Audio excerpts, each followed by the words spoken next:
Good morning students. मैं आशीष कुमार गुप्ता आप सबके लिए मैथ का नेक्स्ट क्लास लेकर आया हूँ। और आज हम लोग पढ़ेंगे कि जो लास्ट टाइम हम लोगों ने जहाँ तक पढ़ाई किया था उसके आगे कंटिन्यू करेंगे। ठीक है।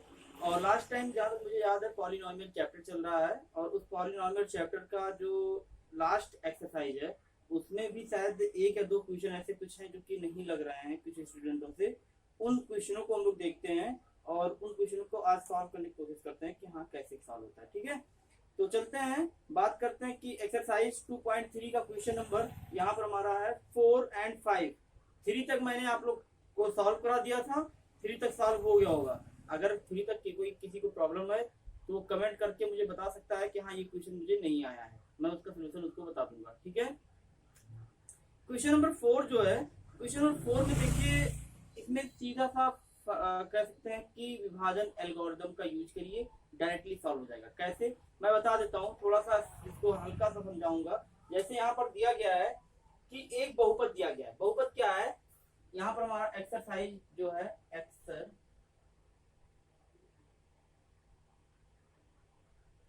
एक्सरसाइज 2.3 क्वेश्चन नंबर 4 जो है उस 4 नंबर क्वेश्चन में ये कहा जा रहा है कि polynomial x cube minus 3x² plus x plus 2 ये पॉलिनोमियल है को एक बहुपद जी एक्स से भाग देने पर, मतलब कि कहीं ना कहीं जो जी एक्स है वो क्या है, पहले इसको समझ लें। जी एक्स से भाग दिया जा रहा है तो ये क्या हो जाएगा, भाजक, डिवीजर। इसको लिख देंगे भाजक। और ये जो पूरा पॉलिनोमियल है ये क्या बन जाएगा, तब भाज्य बन जाएगा। नेक्स्ट भागफल और शेषफल क्रमशः। भागफल जो है, भागफल हमारा मान लेते हैं कि यहाँ पर भागफल हमारा कितना आ जा रहा है, भागफल हमारा है x-2 और शेषफल हमारा है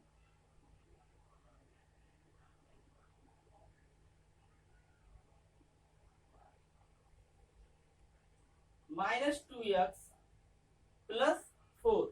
ठीक है। इस तरीके से अब इस क्वेश्चन में हमसे ये पूछा जा रहा है कि जी का मान बताइए। तो देखो जी का मान बताना कोई बहुत ज्यादा टफ नहीं है कि बहुत ज्यादा टफ है, बहुत ज्यादा कठिन क्वेश्चन है। इसलिए कठिन नहीं है कि सभी लोग जानते हैं कि एक फार्मूला होता है भाज्य बराबर भाजक गुणे भागफल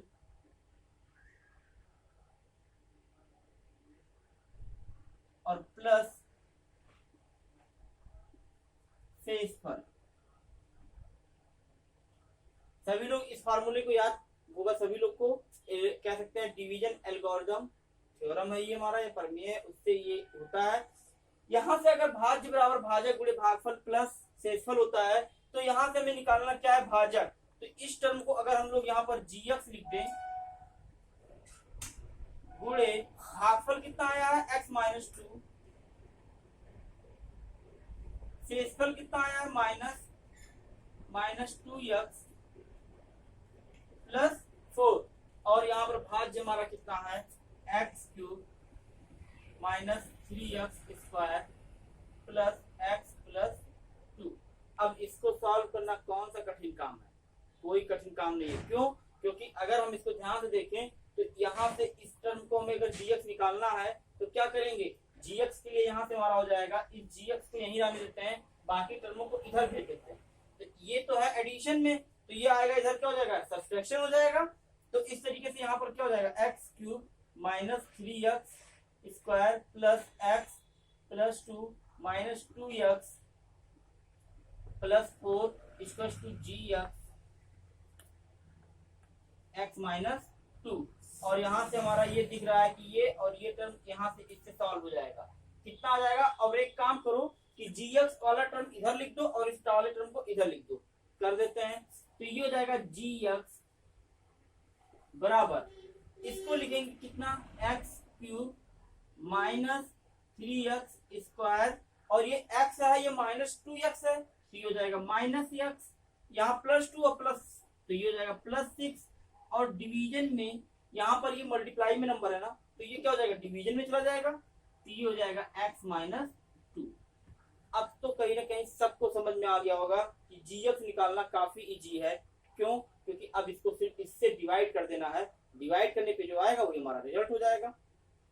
तो इसको डिवाइड मैं नहीं करूंगा, अगर मैं करूंगा तो तुम लोग को कुछ नहीं आएगा, इसे तुम लोग को खुद से करना है। इस डिवीजन को करो और फिर आंसर जो आएगा उसको चेक करो, सही आ रहा है तो ठीक है, नहीं सही आ रहा है तो कमेंट सेक्शन में जाओ और वहां पर कमेंट करके बताओ कि हाँ ये सर ये आंसर नहीं आया या फिर सॉल्व नहीं हो रहा मुझसे, तो मैं डिवीजन करके बताऊंगा ये कैसे होता है। हालांकि अभी मैं नहीं बताऊंगा, पहले आप लोगों को खुद से करना है, ठीक है? तो इतना करिएगा और उसके बाद बताइएगा जैसा होगा। चलते हैं अगले क्वेश्चन की तरफ हम लोग। इसको नोट करना हो तो नोट कर लीजिए एक बार, जल्दी से नोट कर लीजिए थोड़ा सा रफ में ही, और उसके बाद डिवीजन करना रहेगा। मेनली देखिए, इसको चाहे तो ऐसे लिख लीजिए, भाज्य बराबर इतना और उसके नीचे लिखो भागफल बराबर इतना, शेषफल बराबर इतना और भाजक बराबर इतना, और उसके बाद तब ये फार्मूला फिर इतना, कंप्लीट सोल्यूशन यही होगा। नोट करिए जल्दी से।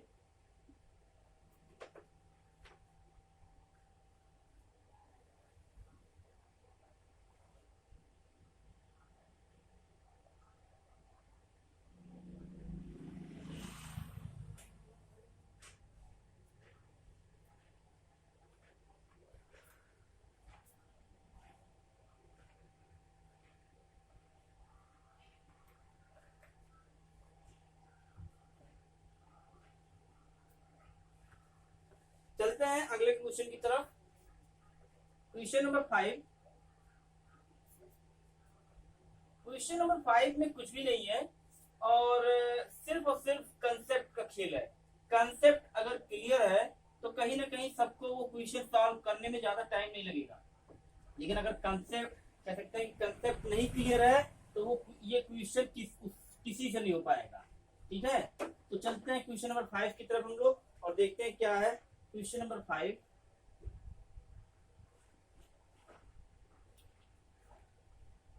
बहुपद px, gx, qx और rx के ऐसे उदाहरण दीजिए जो विभाजन एल्गोरिथम को संतुष्ट करते हो। बहुत सही क्वेश्चन है। अब इसमें तो अपने से एक क्या देना है, एग्जाम्पल।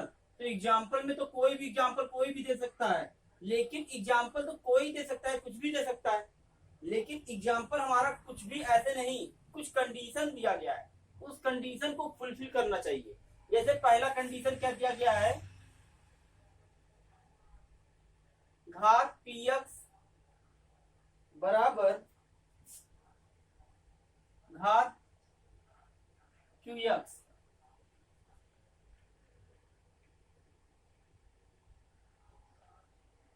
देखो इसमें एक चीज और है, इसमें एक चीज ये मैं कहूंगा,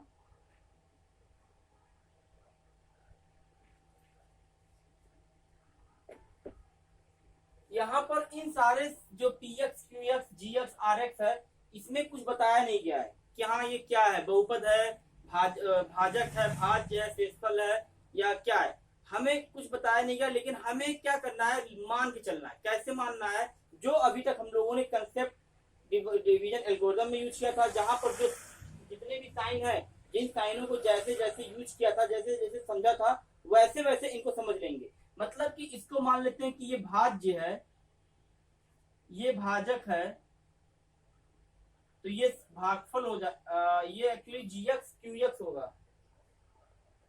सॉरी यहाँ मैंने डबल बार जीएक्स लिख दिया था, तो ये क्यूएक्स है और इसे हम क्या कहेंगे, भागफल। और ये जैसे कि हम लोग सारे जगहों पे मानते चले आए हैं, उसी तरीके से ये शेषफल हो जाएगा।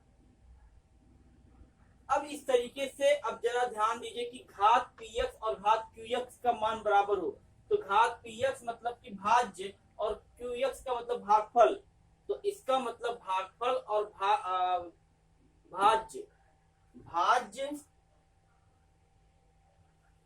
और भागफल। देखो इसे कोई लगाने का कोई मेथड नहीं है कि हाँ मैंने बता दिया कि स्टेप ये यूज करो और आ गया। ऐसा कोई मेथड नहीं है, जैसे जैसा मैं लिख रहा हूँ ऐसे ही लिख लो कोई कॉपी में, या ऐसे बोर्ड एग्जाम में लगा करके आओगे तो भी सही नंबर मिलेगा। ठीक है, पूरा नंबर मिलेगा। अब मैंने इसको भाज्य माना, इसे भागफल माना, तो भाज्य और भागफल, अब जैसे समझने के लिए मैं बना रहा हूं साइन, यहां सब जानते हो क्या होता है भाजक, यहां होता है भाज्य, और यहां होता है भागफल, और यहां होता है शेषफल। सभी लोग जानते हैं division, dividend, quotient and remainder, ये हमारे इंग्लिश में नाम है इनके। अब इसमें बात करते हैं कि भाजक, भाज्य, भागफल में भाज्य और भागफल, इसका घात और इसका घात कहा जा रहा है कि बराबर आना चाहिए, मतलब कि भाज्य और भागफल का घात बराबर आना चाहिए। तो चलो एक एग्जांपल अपने से लेट करते हैं। मान लिया कि यहां पर हमने लिया एक्स स्क्वायर, ठीक है, तो एक्स स्क्वायर लिया,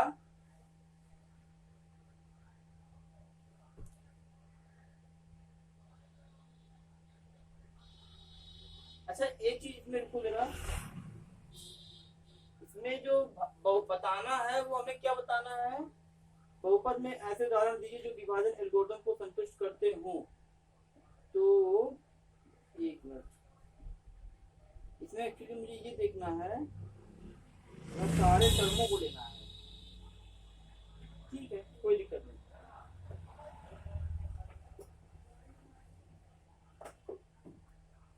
यहाँ पर हमें जब लेट करेंगे कोई बहुपद, तो उस बहुपद के अकॉर्डिंग भाज्य, भागफल, शेषफल और साथ में सब कुछ हमें बताना है, ठीक है। तो बात करते हैं भाज्य की। तो अगर मैंने यहाँ एक्स स्क्वायर के घात में ले लिया, तो यहाँ पर भी हमारा क्या आना चाहिए, एक्स स्क्वायर, ठीक है। और अगर यहाँ एक्स स्क्वायर है तो यहाँ एक्स स्क्वायर आएगा, कब आएगा, जब यहाँ पर कोई एक संख्या हो, मतलब 1 हो, 1 से भाग देंगे एक्स स्क्वायर में तो कितना आ जाएगा, एक्स स्क्वायर से भाग देंगे इसमें तो कितना आ जाएगा, एक्स स्क्वायर, और कट करके क्या जाएगा, शेषफल 0।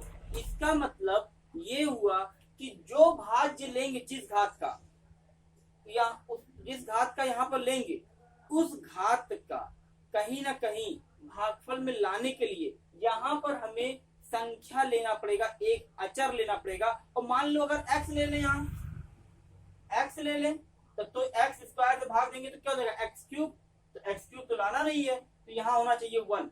अब इस तरीके से कोई भी बहुपद बना सकते हैं, बनाकर देखते हैं। मान लिया मैंने लिया एक्स स्क्वायर प्लस 2 ले लिया, ठीक है, एक्स स्क्वायर प्लस 2 ले लिया। लेकिन एक चीज यहाँ पर अगर 1 से भाग देंगे तो हर एक कंडीशन में तो शेषफल 0 आएगा ही आएगा, कोई दिक्कत नहीं है। अगर हमने भाज्य ले लिया एक्स स्क्वायर प्लस 2, तो यहाँ पर हमारा क्या आ जाएगा, एक्स स्क्वायर प्लस 2, और रिमाइंडर में आ जाएगा 0। तो इस तरीके से हमारा जो P X, Q X, R X सबका मान निकलेगा वो एक्स स्क्वायर प्लस 2। अब देखो एक चीज और मैं बता दूं, कोई जरूरी नहीं है कि जो ये मैंने लिया है, माना है, वो ही आंसर में आ रहा हो। क्यों, क्योंकि कहा गया है कि हमारा ऐसा आंसर होना चाहिए कि जो कि इस कंडीशन को फुलफिल करे। अब इस कंडीशन को फुलफिल करने के लिए बहुत सारे एग्जाम्पल हो सकते हैं। आई थिंक मैं एग्जाम्पल जो लिया हूँ उससे मिलता जुलता, इसका जो आंसर होगा उससे मिलता जुलता ही आंसर आएगा। आंसर में जो दे रहे हैं,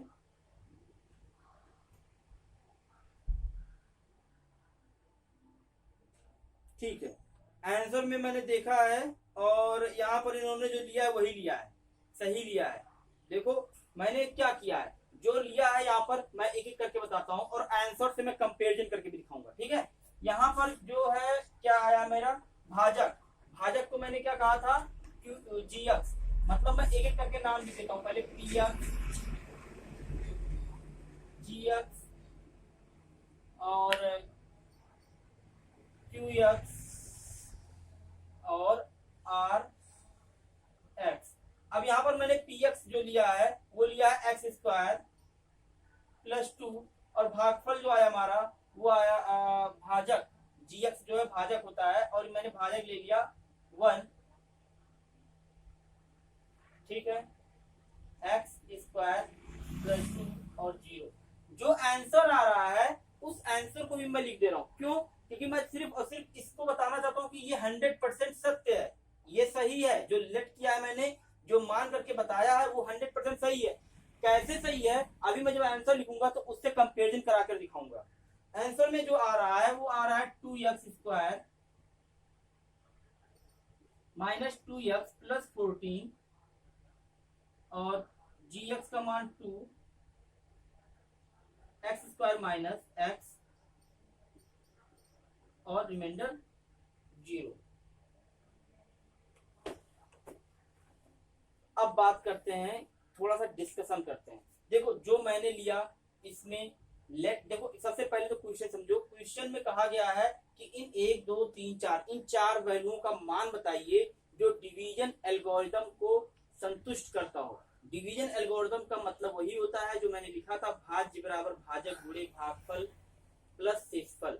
तो उस कंडीशन को फुलफिल करने के लिए मैंने एक रफली ऐसे स्ट्रक्चर बनाया और यहाँ पर ये कंडीशन दिया है कि भाज्य और भागफल का घात, तो घात किसका बराबर हो देखते हैं हम लोग, जो हमारा वेरिएबल होता है। अब यहाँ वेरिएबल x ले लिया मैंने, तो यहाँ पर भी x का वेरिएबल आना चाहिए, कंफर्म है। तो अगर यहाँ जो वेरिएबल लिया और ये वेरिएबल यहाँ पर भी लाना है तो कंफर्म है कि यहाँ 1 आना जरूरी है या कोई अचर नंबर आना जरूरी है। बिना अचर नंबर के ये नहीं हो सकता। और वही चीज मैंने जो अचर लिया, यहाँ देखो मैंने अचर लिया, इनका भी क्या आंसर में आया है अचर, इसका मतलब कि एक तो हमारा वेरीफाई हो गया। ये पॉलिनोमियल जो लिया वो मैंने देखा x² में है और इनका भी जो पॉलिनोमियल आया है वो भी x² में है। इसका घात हमारे भागफल के घात के बराबर होना चाहिए, तो यहाँ पर भी x² है, इसका मतलब ये भी सही है इनका, और हमारा जो आया है वो x² + 2 है, ये भी सही है। सिंपल सा कंसेप्ट है, घात दोनों के बराबर हो गए। कहीं ना कहीं बस यही सिद्ध करना था कि भाज्य और भागफल के ऐसे भाज्य लें और ऐसा भागफल आए कि जिनका घात बराबर आए, और उसके बाद हमें बताना रहेगा px, gx, qx और rx का मान। तो मैंने क्या किया, एक इसको लेट किया, अपने जो एज्यूम किया। अब जरूरी नहीं है कि x² + 2 ही लें, x² + 4 ले लें तो यहाँ 4 आ जाएगा, यहाँ कुछ भी ले लो, x² + 4x + 2 ले लो तो यहाँ 4x + 2 आ जाएगा। तो यहाँ पर बदल दिए, यहाँ पर बदल दिए तो सब ऐसे आ गया। लेकिन एक चीज और बता दूं, बदल दोगे कुछ भी नंबर लोगे एग्जाम्पल में, लेकिन कंसेप्ट जो आएगा वो वही आएगा जो यहाँ कंडीशन दे रखा है। और मेरा कंडीशन, मेरा जो आया है और जो आंसर में आया है, दोनों को देखा जाए तो सिमिलर है। यहाँ पर भी वही चीज पावर में है, यहाँ पर भी पावर में है। यहाँ पर अचर पद एक लिया गया है, मतलब कि एक कांस्टेंट नंबर लिया गया है, कोई वेरिएबल नहीं लिया गया। यहाँ पर भी कोई वेरिएबल नहीं लिया गया है, कांस्टेंट नंबर। तो इस तरीके से आई थिंक, मुझे लगता है इतना अच्छे से मुझे लगता है कि समझ में आया होगा ये क्वेश्चन। अगर इसके बाद भी नहीं समझ में आ रहा है तो प्लीज आप लोग कमेंट में जाइए और कमेंट में जाकर के वहां बताइए कि हाँ सर अभी भी नहीं क्लियर हो रहा है, तो मैं फिर से कोशिश करूंगा अच्छे से समझाने के लिए। ठीक है, अगर वीडियो देख करके आपको अच्छे से समझ में आ रहा है तो वीडियो के नीचे जो एक लाइक का बटन है ना, उसको भी प्रेस कर दीजिए। और अगर नहीं समझ में आ रहा है, मजा नहीं आ रहा है, कहीं कुछ भी क्लियर नहीं हो रहा है, वीडियो नहीं पसंद है तो डिसलाइक भी कर सकते हैं, कोई जरूरी नहीं कि लाइक ही करिए। ठीक है, तो ये हो गया हमारा पहला पार्ट। अब दूसरे कंडीशन पे चलते हैं। दूसरा कंडीशन क्या कहा गया है, दूसरा कंडीशन हमारा ये कहा गया है कि इसको मैं मिटा दे रहा हूं। अब ये जरूरी नहीं है, मैं बता दे रहा हूं, एग्जाम में जरूरी नहीं कि यही लिखोगे तभी मैं नंबर दूंगा या इसको लिखोगे तभी मैं नंबर दूंगा। तुम अपने से भी बना सकते हो, कोई जरूरी नहीं है कि इन्हीं दोनों को लिखा जाए।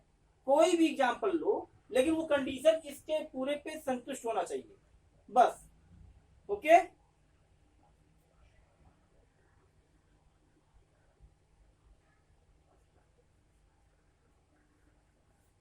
सेकंड क्वेश्चन का कंडीशन जो है घात 2x घात rx।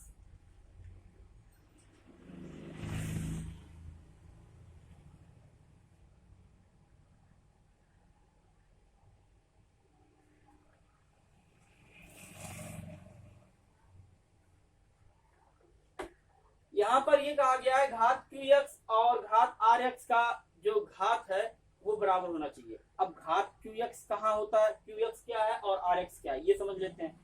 qx हमारा भागफल है, rx मतलब शेषफल है। तो इसका मतलब ये हो गया कि कहीं ना कहीं यहाँ पर हम कोई भी बहुपद लें और बहुपद लेने के बाद जो यहाँ पर घात आए उसका घात और घात RX,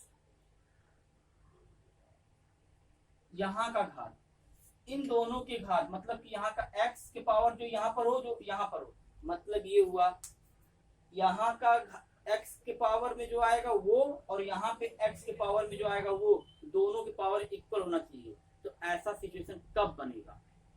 ऐसा सिचुएशन, एक एग्जांपल लेते हैं। सबसे पहले x square plus 4x plus 2, simple सा एग्जांपल मैंने ले लिया। इसको अगर मैं डिवाइड करूं और लास्ट में मुझे x लाना है तो क्या करें कि जिससे कि लास्ट में हमें x मिल जाए। यहाँ पर क्या ले नंबर जिससे डिवाइड करने पे लास्ट में हमें x मिल जाए।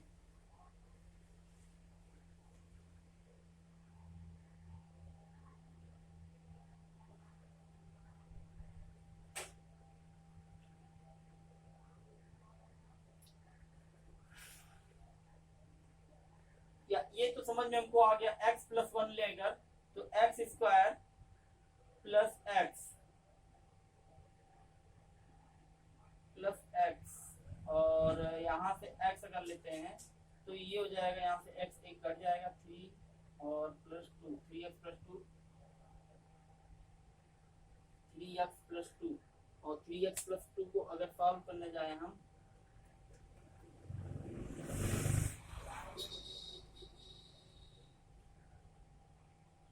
हाँ हो सकता है। देखो कैसे, अगर इसको सॉल्व करो तो ये हो जाएगा एक्स स्क्वायर प्लस एक्स, ठीक है, और यहाँ से ये क्या हो जाएगा माइनस, ये कैंसिल हो जाएगा और यहाँ से क्या आ जाएगा 3x प्लस 2, ठीक है।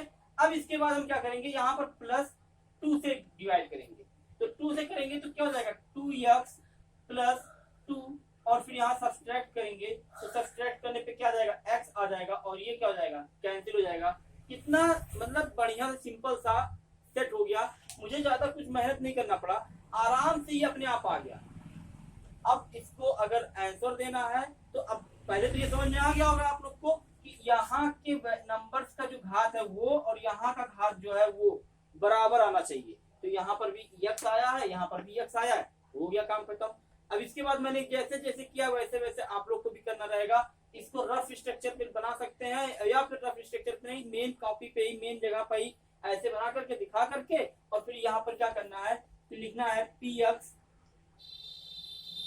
gx qx और rx और यहाँ से लिख देंगे px का मान कितना हमारा x स्क्वायर प्लस 4x और gx का मान है x प्लस 1 और x प्लस 2, qx का मान है और ये हो जाएगा x। बस इतना ही है और कहीं ना कहीं इसको अब आप लोग को कम्प्लीटली कर लेना है, समझ लेना है बस। अब ऐसे ऐसे इसका भी जो आंसर आया होगा कुछ इसी फॉर्मेट में आया होगा, नोट कर लीजिए। अदरवाइज अगर कोई और भी कंफ्यूजन है तो उसको बाद में अपना कमेंट सेक्शन में जाकर के लिख करके पूछ सकते हैं या ग्रुप में मैसेज डाल सकते हैं, वहां मैं आप लोग को और डिटेल करके समझाने की कोशिश करूंगा, ठीक है। चलते हैं, एक आखिरी है Rx बराबर 0। Rx बराबर 0 मतलब कि काफी इजी है, इसको तो मैं बताना नहीं समझता कि सही होगा। Rx बराबर 0 का मतलब होता है कि शेषफल 0 आ जाए, ऐसा बहुपद जिसका शेषफल 0 आ जाए। तो मैं बताऊं इसका सिंपल तरीका, एक द्विपद, एक बाइनोमियल थ्योरम मतलब क्वाड्रेटिक इक्वेशन लो, द्विघात समीकरण लो और उस द्विघात समीकरण का एक फैक्टर को निकाल लो और उसी फैक्टर को क्या करो gx मान लो। कैसे कैसे मैं बता रहा हूँ, देखो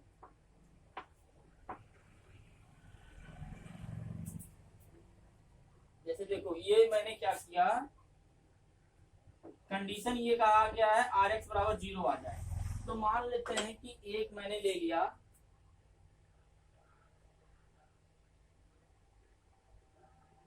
अच्छा चलो मानते कैसे हैं वो मैं बता देता हूँ। मान लो कि एक है फैक्टर हमारा x प्लस 2 और एक है x प्लस 3, तो इन दोनों का गुणा करें अगर हम लोग तो क्या मिलेगा x square plus 2x plus 3x plus 6 और या x square plus 5x plus 6, ये हमारा बहुपद हो गया। अब चलो देखो कैसे, x square plus 5x plus 6, अब इसमें क्या करना है कि चाहे तो x+2 ले लो, चाहे x+3 ले लो। तो x+ अगर 3 लेते हैं तो यहाँ पर आएगा x+2 और ये कंप्लीटली सॉल्व होकर के यहाँ आ जाएगा 0। तो इस तरीके से हमें पत्र, देखो मैंने क्या किया, दो नंबर ऐसे कोई भी ले लो और दोनों को मल्टीप्लाई कर लो, बहुपद मिल गया। तो जब बहुपद मिल गया तो उसे हम कहते हैं px। तो ये हो जाएगा x² + 5x + 6 gx का मान आ जाएगा x+3 और qx का मान आ जाएगा x+2 और rx का मान आ जाएगा 0। इतना मान आ जाएगा। अब इतना मान आने के बाद इन तीनों क्वेश्चन में एक चीज और बचा है। एक चीज और क्या बचा है कि तीनों क्वेश्चनों में आप लोग को डिवीजन एल्गोरिथम में रख करके वेरीफाई करके दिखा भी देना है। अगर वेरीफाई करके, एक मिनट जरा देख लेते हैं वेरीफाई करने के क्या कहा है। विभाजन एल्गोरिथम को संतुष्ट करते हो, कोई दिक्कत नहीं है, जरूरी नहीं है कि डिवीजन एल्गोरिथम में सारे वैल्यू को रख करके सिंपलीफाई करके तब दिखाया जाए। ठीक है, यहाँ से ये अगर हमने डिवीजन दिखा दिया तो डिवीजन एल्गोरिथम का कंसेप्ट यहीं से निकला है और ये यहीं पर कंप्लीट हो जाता है। तो ये आप यहाँ से दिखा करके फिर लास्ट में ये px, qx, gx, qx, rx इन सभी को यहाँ पर अपना डिटेल करके बता दीजिए। तो इस तरीके से आप लोग कहीं ना कहीं इसको कम्प्लीटली तीनों पार्ट इसके कर लेंगे। इसके बाद भी अगर कहीं से डाउट हो रहा है तो वो आप लोग डाउट सेक्शन में अपने जाकर या कमेंट सेक्शन में जाकर के अपना कमेंट करके मुझे बता दीजिए। ठीक है, मैं उसे वहां पर कहीं ना कहीं सॉल्व करने की कोशिश करूंगा। चल बात करते हैं, चैप्टर फिनिश है। एक्सरसाइज का लास्ट क्वेश्चन था, चैप्टर फिनिश आज हो गया है और आज चैप्टर फिनिश होने के बाद जैसे कि मैं जो करता हूँ वैसे ही होगा।